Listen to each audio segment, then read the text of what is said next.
본문 말씀을 항상 한번 짧게 볼 것이 아니라 앞장부터 쭉 연결해서 아버지께서 무슨 말씀을 하시는지 그 의도와 메시지를 찾으셔야 돼요. 앞장 19장 20절 말씀에 나가요. 예수님께서 마태복음 16장에서 베드로가 주는 그리스도시요 살아계신 하나님의 아들이십니다 고백해요.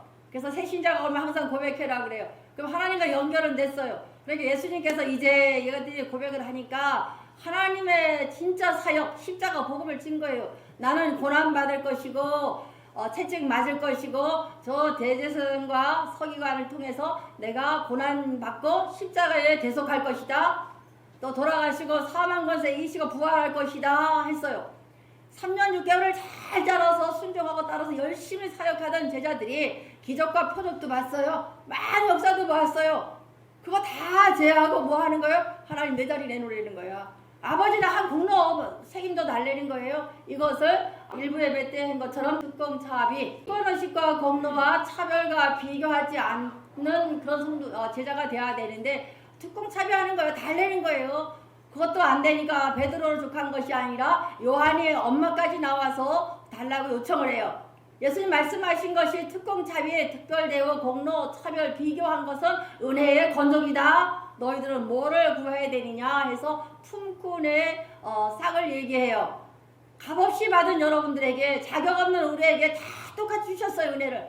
누가 더 많이 받고 누가 더 적게 받았다고 그것 때문에 원망불평하는 특공차비되는 성도가 되지 말고 뭐 해라? 바디메어와 같이 두 맹인과 같이 은혜를 구해라. 이것이 메시지예요. 그래서 은혜를 구하는 제자들이 해야 될 본분이 오늘 메시지 21장. 예수님께서 말씀하시고자 하는 의도가 전달이 안 되기 때문에 연결해서 설교해 주려고 이렇게 늦게 설교를 하는데 여기서 보면은 예수님께서 예루살렘 입성하는 첫날부터 오늘 주일부터 금요일까지 요 일주일을 몽땅 묶어서 말씀하신 장이 이거예요. 그럼 이 일주일 동안 내가 쓰는 사람은 어떤 사람이냐 여기서 나오는 것이 9절 말씀 앞에서 가고 뒤에서 따르는 무리가 소리 높여 이르되 호산나 다윗의 자손이여 찬송하리로다 주의 이름으로 오시는 이가 가장 높은 곳에서 호산나 하더라. 요것이 돼야지 하나님 쓰신다는 거예요. 이게 뭐냐 예배의 모습인 거예요.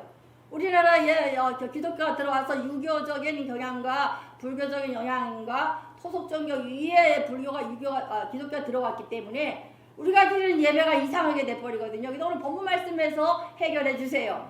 앞에서 가고 뒤에 따라 우리가 소리 높여 이르되 너희들 은혜 구해야 되는데 저 맹인과 같이 시끄럽다가 못 소리 지르게 해도 계속 쥐어 토설하잖아요.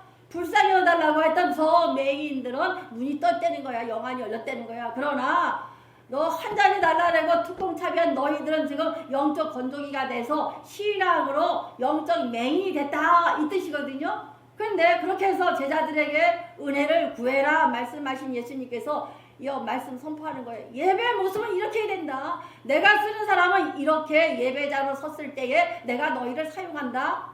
왜? 제자들이니까. 그럼 여러분 성도들이에요.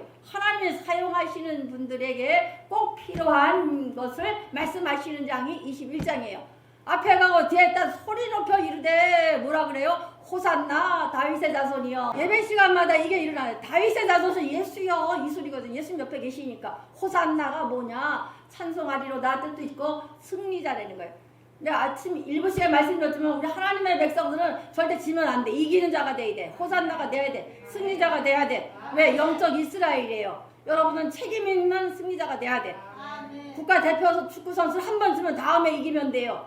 연봉 적게 나오다가 다시 이기면 올라가죠. 그러나 하나님 백성은 연봉 상관없이 반드시 이기는 자, 위너, 승리자가 돼야 된다는 거예요. 꼴찌 인생이 아니라 이기는 자가 돼야 되는데 그러기 위해서는 반드시 예배자 호산나 찬송하리로다가 돼야 돼. 이 고백이 있어야 돼. 예수님이 주잖아요. 여기 15절 말씀에 나와요. 대제사장들과 서기관들이 예수께 하시는 이상한 일과 성전에 소리질러 호산나 다윗의 자손 하는 어린애 보고 놓아요. 이상하다는 거야. 저 대제사장과 서기관들 그 당시 어떤 게 다윗 시대가 지난 다음에 바뀌었어요. 성전에 들어가는 사람 병든 자 못 들어가, 저는 자 못 들어가, 어린아이 못 들어가, 장애인 못 들어가, 또 혼자 사는 여자들은 못 들어가. 다 못 들어가게 한 거예요. 성전은 만민이 기도하는 집인데 못 들어가게 막아놓은 거야. 그러니까 이상하게 여기는 거야. 그런데 예수님께서 다시 예배의 몸을 선포하는 거야. 호산나 다윗의 자손이여 선포가 있어야 교회가 되는 것이고, 호산나 다윗의 자손이여 하고 선포가 되는 성도만이 진정한 성도고 제자라는 거예요, 여러분요. 이렇게 될 때 주가 쓰신다는 거예요. 9절 말씀, 앞에 가고 뒤에 따르는 무리가 소리 높여 이르되 호산나 다윗의 자손이여 뭐하라? 찬송하리로다. 그럼 예배 시간에 하나님 외쳐줘야 돼. 예수님을 불러줘야 되고, 그 다음에 뭐가 불러줘요? 호산나 찬송하리로다. 승리의 찬송에 들러줘야 되는 거예요. 기쁨과 환희가 넘쳐나야 되는 거예요. 그래서 예배 시간에 제가 늘 강조하는 것이, 여러분의 하나님의 임재가 딱 와야 돼. 하나님 컨택되는 것, 하나님의 임재가 딱 경험되면 그 말씀에 들어가서 말씀에 다스리고 통치하는 이것이 여러분에게 임하는 천국이에요. 천국 가서 죽어서만 가는 것이 아니라 예배 시간마다 천국의 역사가 일어나야 돼. 여러분, 그래서 찬양을 하고 악기를 연주하고 어떻게 되면 여러분의 마음을 열으려고, 사단의 권세를 제압하려고 찬송을 부르고 찬양을 하고 하는 이유가 이거예요, 여러분요. 여러분 묶였던 마음이 다 무너져서 스스로 호산나 다윗의 자손이라는 고백이 있어야 되고, 찬송하리로다가 있어서 찬양 소리가 일어나는 것이 교회의 기능이고 또 성도의 순기능이에요. 이 두 가지가 반드시 있어야 돼. 그 다음에 주의 이름으로 오시는 이여 가장 높은 곳에서 호산나 하더라. 주의 이름으로 오신 이가 누구예요? 예수 그리스도잖아. 그분에게 높은 곳에서 찬양하리로다. 왕 되신 하나님 예수님께서 찬송하리로다. 호산나 승리자로 찬송하시더니까 하나님 예수님과 여러분과 예배 시간에 임재로 컨택되는 거야. 그 임재가 있으면 그 순간에 예수님과 여러분과 여러분의 자아 예수님과 주인이 바뀌는 시간이 예배 임재 시간이에요. 한번 해보세요. 예배 시간은 주인 바꾸는 시간이다. 목사님 이거 너무 심하지 않습니까? 근데 여러분의 자아랑 예수님과 바꾸는 시간이 예배 시간에 하나의 임재가 있는 거야. 내가 나를 다스리는 것이 아니라 내 영과 내 육체를 누가 다스려? 하나님이 다스리게 하는 그 시간이 예배 시간이라는 거예요. 그러니까 툴툴거리는 저 제자들에게 샘플 보여주는 것이에요. 예수님이 싹 입성하시면서 호산나 다윗의 자손이야 찬송하리로다. 예수님도 찬송 같이 하시는 것, 이것이 예배자인데 나 이런 사람들 내가 쓸 것이다 샘플로 주시는 메시지예요, 여러분요. 이 메시지를 기억하시고 우리 본문 1절 말씀을 한번 들어가 보세요. 1절 시작. 그들이 예루살렘에 가까이 가서 감람산 벳박에 이르렀을 때 예수께서 그들을 보내시며, 우리가 이해 납득 공감 안 돼요. 여기서 나오시는 것이 예수님 가까이 갈 때 이제 입성하셨어요. 감람산 벳박에 이르렀을 때에, 감람산은 시온산에 있는 산이에요. 예루살렘에서 가장 가운데 있는 산인데 벳박에 배웠을 거예요. 벳 집이에요. 마을, 도시, 집 이렇게요. 파괴는 파괴라는 뜻이에요. 파괴. 여러분 중도 파괴성이 있어요. 그 마찬가지로 파괴라는 뜻은 무슨 뜻인가 하면 무화과 나무가 열매가 1년에 4번이 열려요. 이스라엘 고대 근동지방 서남아시아 지역에는. 그러니까 처음에 달리는 무화과가 파괴예요. 씁쓸하고 떫어서 사람이 먹을 수가 없어요. 짐승의 먹이나 사료로 쓰는데 없는 사람은 이걸 먹어야 돼. 그러니까 덜 익고 똘똘한 거야. 예수님께서 뭐라고 말씀하세요? 저 예루살렘 성전 앞에 들어가셔도 되는데 저 제자들에게 보여주려고 벳박에로 가시는 거예요. 베다니의 벳박에로. 그러면 당시의 제자들의 모습이 어때요?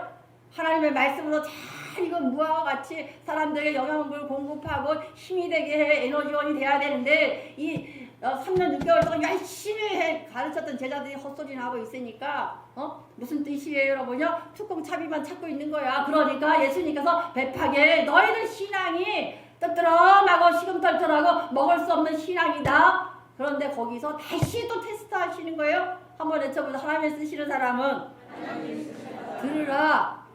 따라보자. 들으라. 따르라.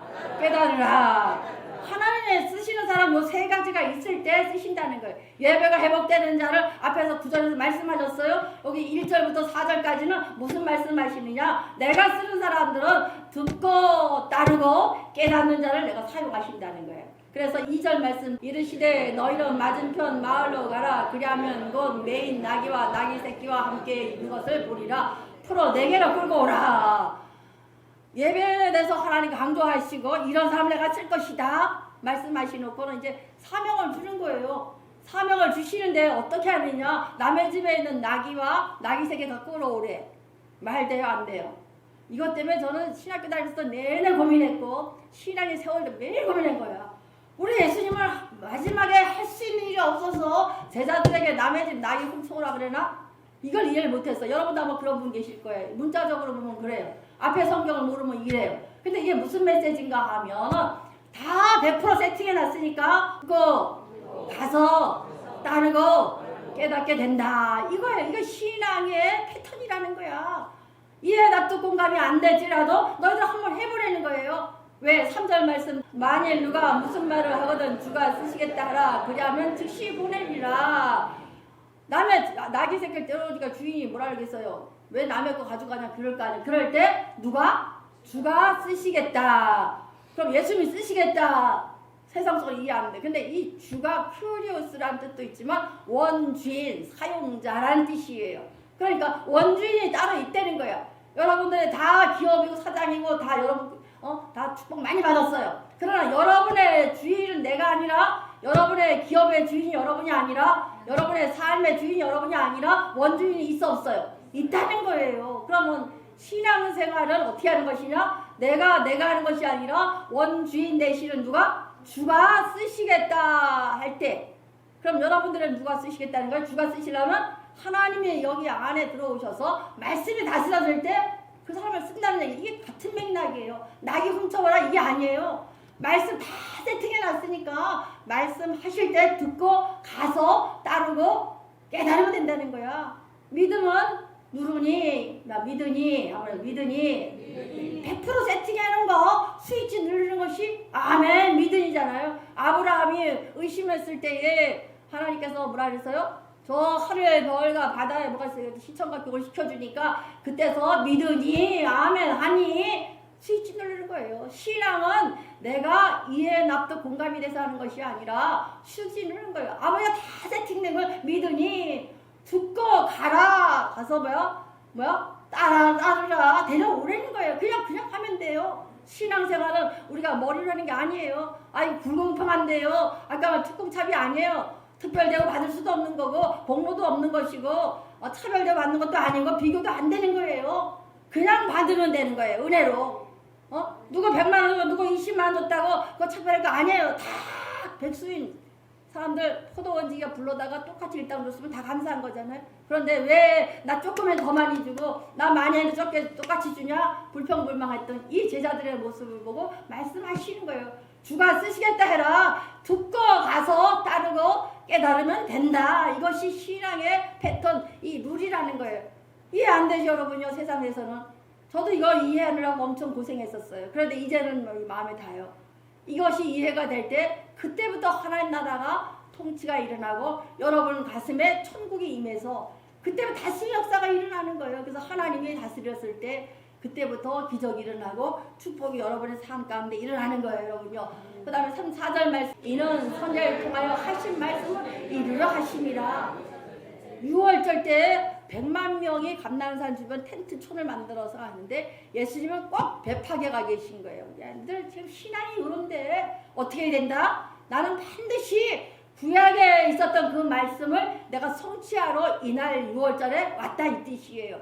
그럼 무슨 뜻이에요? 성도들은 하나님의 말씀을 현실로 성취하는 것이 성도라는 얘기예요. 한번 성도는 하나님의 말씀을 현실에서 성취해 나가는 것이다. 이런 사람을 하나님 쓰신다는 거예요. 말씀을. 그래서 예수님이 샘플로 스가랴서 9장 9절 말씀 시온에 따라 크게 기뻐할지어다 예루살렘에 따라 즐거이 부를지어다 보라 내 왕이 내게 임하나니 그는 공의로우시며 구원을 베푸시며 겸손하여 나귀를 타시고 나귀의 작은 것 나귀 새끼니라. 스가랴 구약의 스가랴 선지자가 예언한 그 말씀대로 오늘 이루어지는 것이 5절 말씀이에요.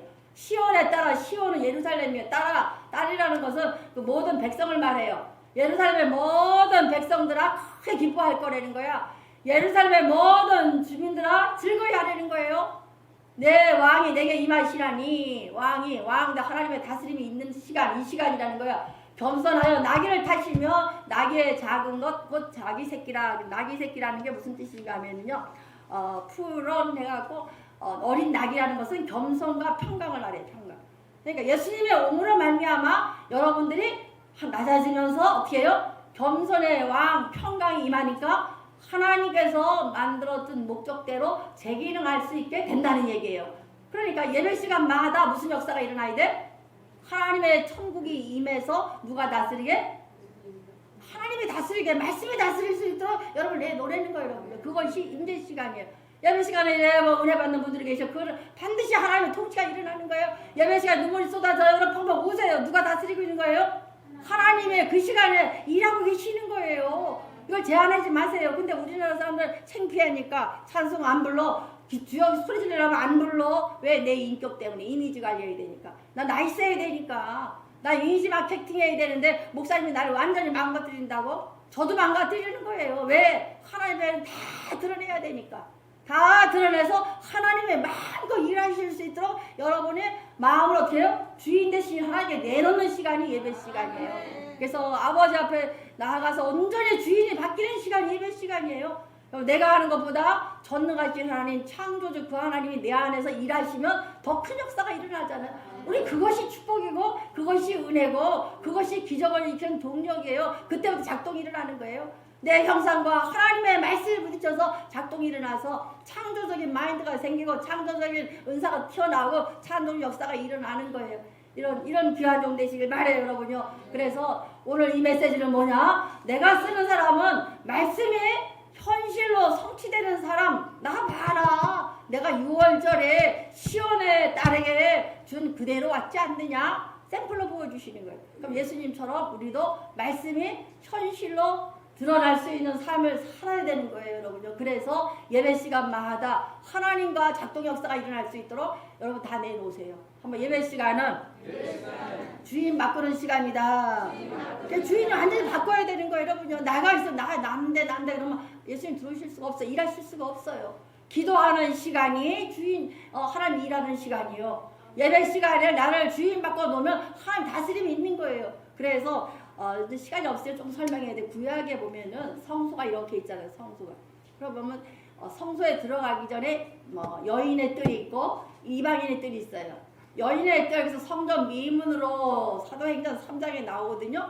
요한과 베드로가 성전 미문에서 안진뱅이 일으킨 사건이 있는데 이 미문을 잘못 배워서 작은 문이라 했는데 작은 문이 아니라 뷰티풀 게이트의 아주 아름다운 문이에요. 그래서 그 당시에 성전에 부패가 있는데 크게 뷰티풀 게이트를 만들어 놓고 권위자와 사두개인들과 바리새인, 제사장, 서기관 이런 사람들은 쫙 들어가는 거예요. 그 길로 가서 그러니까 안전뱅이가 왜냐면 큰 부자들이 많이 들어가는 예배 전에 구제를 하고 들어가면 구원받는다고 생각하니까 거기 가서 안전뱅이가 매일 구걸을 하는 거거든요. 그런데 그 옆에 여인의 뜰이 있는 옆에 여인의 뜰은 그 부자들의 미문을 지나가면서 여인을 보면서 또 기분 좋게 들어가는 거야. 그러니까 타락한 것을 말하는 거예요. 근데 그 외에 옆에 이방인의 뜰이 있어요. 집에 찾아보세요. 이방인의 뜰은 무슨 뜻인가 하면 예배 때마다 하나님의 비전이 숨겨져 있는 거예요. 구약부터 하나님의 비전은 저 이방인의 뜰, 너희들만 예배드리는 것이 아니라 저는 자, 병든 자, 저 믿지 않는 이방인들까지 들어와서 다 기도할 수 있는 만민이 기도하는 집이라는 거야. 그런데 이방인의 뜰을 누가 차지하고 있어요? 이스라엘 백성들이, 유대인들이 다 가짜 신앙의 삶을 차지하고 있다는 거예요, 여러분요. 그럼 우리도 이 시간에 한번 돌이켜봐야 돼요. 우리가 진짜 참예배자인가 가짜 예배자로 와서 하나님의 이방인의 뜰을 메꾸고 있지 않나 돌아보라는 거예요, 여러분요. 이것이 회복되어야 돼요. 아마 이 시대에 하나님의 교회에 주시는 메시지일 거예요. 이방인의 뜰, 이방인들이 와서 저는 자, 병든 자, 장애가 어렵고 힘든 자들이 와서 예배가 회복되는 이방인의 뜰이 내 비전인데 지금 뭐해요? 여유가 있어야 교회에 들어오고 힘들면 못 들어오고 선택된 사람들만 들어오고 우리끼리만 앉아있다는 거야. 이거 하나님께서 원하지 않으시는 거예요. 시마다 때마다 이방인의 뜰에 하나님이 원하시는 저는 자, 병든 자, 장애 있는 자, 어린아이가 가득가득 모여서 같이 예배드리는 공동체, 이것이 교회다. 그런데 이게 아니라는 뜻이에요, 여러분요. 오늘 이 메시지 잡고 승리하시길 바라요, 여러분요. 아버지는 반드시 말씀대로 성취해 나가는데 만약에 너희들이 이렇게 한다면 내가 성전을 폐하리라. 그래서 여기에서 성전을 폐하고 교회가 회복되는 시간이 여기가 거점이에요, 여러분. 그래서 마태복음 21장은 종료주일장 설교만 해도 그게 아니라 그것도 그냥 할 수는 있어. 그러나 그 원뜻은 무슨 뜻인가? 구약의 성전 타락하고 저 열매 없는 저 이방인들을 보면 저들에게 이제 성전은 폐하고 여러분의 마음속에 있는 성전, 주는 그리스도 살아계신 하나님의 아들이시다 말씀이 통치하는 천국에 임하는 그들이 모여서 드리는 교회 공동체로 전환시킬 것이라는 하나님의 메시지가 들어있는 장이 이 장이에요. 이 메시지를 기억하시고 말씀이 현실로 드러나는 귀한 종들 되시기를 축원드립니다. 20절 말씀, 제자들 뭐 이상히 여겨 이르되 무화과 나무가 어찌하여 곧 말랐나이까. 예수님께서 성전의 모습을 무화과 나무, 바짝 말른 무화과 나무랑 오버랩을 시키는 거예요. 왜 그러냐? 너희들의 모습이 이 모습이라는 거야. 말씀 전체 했지만 하나님의 비전은 저 이방인의 뜰에 많은 영혼들이 너희들이 못 들어오게 하는 저는 자, 병든 자, 어린아이, 혼자 사는 사람들 못 들어오게 하는데 그 사람들이 다 모여서 이방인의 뜰에서 너희들과 같이 예배드리는 만민이 기도하는 줄 만드는 것이 하나님의 비전인데 너희들 이거 하지 않지 않느냐? 너희들의 믿음이 108가지밖에 안 되지 않느냐? 이걸 선언하시는 거예요. 그래서 21절 말씀, 예수께서 대답하여 이르시되 내가 진실로 너희에게 이르노니 만일 너희가 믿음을 의심하지 아니하면 이 무화과 나무가 된 일만 뿐만 아니라 이 산을 들려 바다에 던지라 하여도 될 것이다. 그러니까 어떻게 믿음이 한 개도 없다는 얘기야. 성전 예배를 열심히 드리는데 저는 자 못 들어오게 하고 아픈 자 못 들어오게 하고 어린아이 못 들어오게 하고 자기들만 뷰티풀 게이트로 쫙 들어가서 여인의 뜰에서 저 아름다운 여인들을 감상을 하고 저 이방인의 뜰에 가서 나쁜 짓 하고 있거든요. 그 당시에 어떤 일이 벌어지느냐. 22절, 내가 기도할 때 무엇인지 믿고 구하는 것은 다 받으려 하시니. 기도는 안 했다는 얘기인데 믿고 기도하면 다 받고 믿음만 있으면 이 산을 들어서 바닥까지 옮길 수 능력도 나가는데 지금 그것도 아웃되는 거야. 그러니까 지금 이 당시에 제자들과 이 구약 신약 초대교회 때 예배드리는 모든 사람들이 은혜가 아니라 어때요? 가짜 신앙이라는 거예요. 여러분요. 가짜 신앙. 다 무화과 나무 말린 것처럼 바짝 말라 있다는 거예요. 아마 이 시대가 그런 시대가 아닌가 몰라요. 코로나가 온 것도 하나님께서 가짜 신앙. 그러니까 뭘로? 무화과 나무 바짝 말린 것을 오버랩 시키는 것이 아니라 코레라를 통해서 빈 성전을 보여주시는 것도 아버지 뜻인지도 몰라요. 이것은 제 얘기예요. 하나님의 뜻은 성경 말씀이 없지만 그거 아닌가 싶을 정도예요. 그러니까 예수님께서 무화과 나무 바짝 말린 거 보여주는 거야. 얘들아 이 모습 봐라. 그럼 성전 예배가 어떻게 해요? 살아있어서 무화과 나무가 열매가 주렁주렁 달려야 되는데 바짝 말랐으니까 뭐 해서요? 잘라서 뗄감밖에 될 게 없잖아. 앞으로 성전을 폐하신다는 메시지가 들어있는 장이에요. 여러분요. 23절 말씀, 예수께서 성전에 들어가실 때에 제사장과 나와 이르되 내가 무슨 권위로 일을 하느냐? 또 누가 권위를 주었느냐? 못 따지고 있어요. 권위 따져요. 예수님의 권위는 엑스시아 누가 주시는 거예요? 말씀을 통해서 나가는 튀어나간단 말이에요. 여러분의 그 말씀이 가득 차 있으면 툭만 건드려도 뭐가 튀어나가요? 말씀이 튀어나가는 거예요. 예수 믿는 성도들 툭 건드리면 예수의 머리 탁 튀어나가야 돼요. 그것이 능력이에요. 그런데 내가 뭘 가져야 되고 뭘 해야 되고 요 앞장에 보면 19장에 보면 부자 청년 나와 20대 부자예요. 우리나라도 20대 부자 많잖아요. 카카오라든가 뭐 네이버라든가 이 신생기업 벤처기업들이 많은데 이 아주 부자 청년이 다 있는데 예수님한테 가서 랍비요 예배도 잘 드리는 것처럼 겸손해요. 그런데 뭐예요? 내가 어떻게 영생을 가는 거예요? 어떤 선한 일을 해야 가느냐는 거예요. 공로 없다는 거예요. 특권도 없어요. 뭘로만? 오직 예수님으로만 간다. 그러니까 어떻게 해요? 다 팔아서 드리고 나 따르니까는 근심하여 갔다는 거예요. 여러분. 그게 지금 메시지예요. 돈이 많아서가 아니라 세상 걸로 꽉 차 있어서 하나님에 들어갈 자리가 없으면 역사가 안 일어나요. 구원도 없어요. 하나님 축복을 못 받아요. 그렇기 때문에 이 제사장들이 그런 예배를 드리니까 무화과 나무 바짝만 보여주시는 거야. 그런데 예수님이 성전에 들어가서 가르칠 때 누가 마가복음에 다른 사람들과 다르게 서기관들과 다르어요. 그러니까 일반 예배가 아니라 말씀이 선포될 때 다르다는 얘기야. 예수님의 말씀이 다르다는 거예요. 그러니까 내가 설교 시간마다 내 설교 안 하고 뭐하러? 말씀을 던져드리는 거예요. 왜? 달라야 되잖아요. 말씀이 나가야 역사가 일어나니까. 그러니까 말씀의 권위로 예배가 임재가 일어나고 말씀의 권위로 치유가 일어나는 것이고 말씀의 권위로 축사가 일어나는 것이고 말씀의 권위로 하나님과 임재가 경험되어져야 되는 거예요. 이것이 교회의 순기능이에요. 그런데 이 제사장들과 선교사들 뭐라 그래요? 이상하다는 거야. 15절에서 놀랍다, 이상하다 이렇게 말하고 말씀이 증거되고 역사가 일어나니까 너 무슨 권위라는 거야? 너 목수의 아들 예수 아니냐? 저 요셉의 아들 예수 아니냐? 너 무슨 권위로? 자기들 말따나 신학 공부도 한 것도 아니요, 바리새인들도 아니요, 대제사장도 아니요, 서기관도 아닌데 너 무슨 걸로 와서 말씀을 증거하냐는 거예요.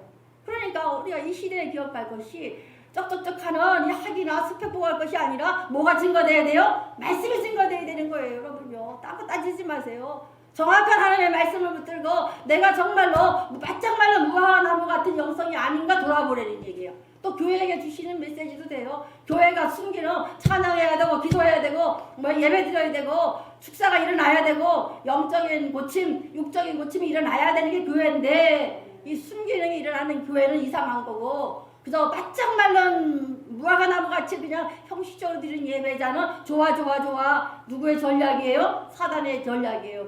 그래서 하나님의 종이 아니라 마귀의 종, 망하게 하는 길로 가는 길이 사단의 전략이거든요.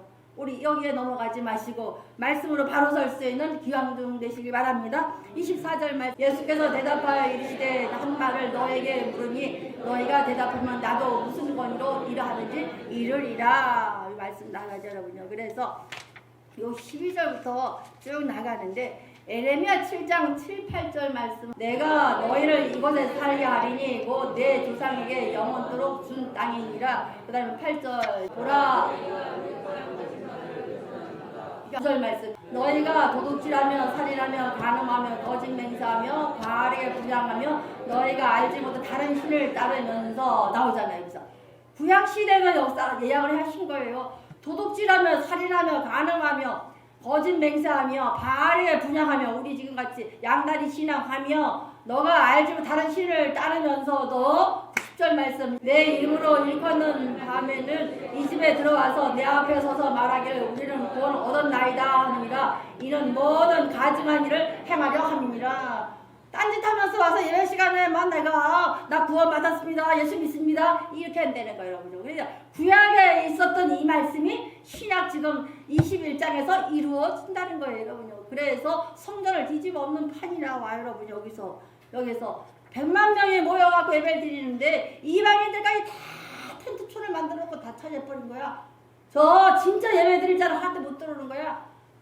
바디메어같이 맹인들이 쭉 불쌍해달라고 하는 저들이 들어와 예배 드릴 수가 없이 만드는 시대가 이 시대라는 거예요. 그러면서 에레미야 7장 11절 말씀, 내 이름으로 일컫는 많은 이 집이 너의 눈에는 도둑의 소굴로 보이느냐 보라고 내가 그것을 보았노라 여호와의 말씀이니라.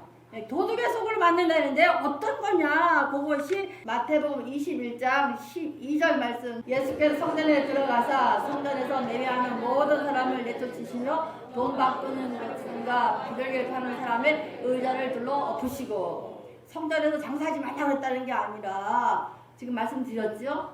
에레미야 예언했던 대로 이런 일이 일어났거든요. 성전에 들어가 성전의 주인은 누구세요? 예수님이시잖아. 근데 그 당시에는 이방인의 뜰까지 예수님의 비전까지 다 망가뜨려 놨거든. 그렇게 예수님이 들어가 보니까 성전 매매하는 모든 사람 내쫓다 그랬어요. 무슨 뜻인가 하면은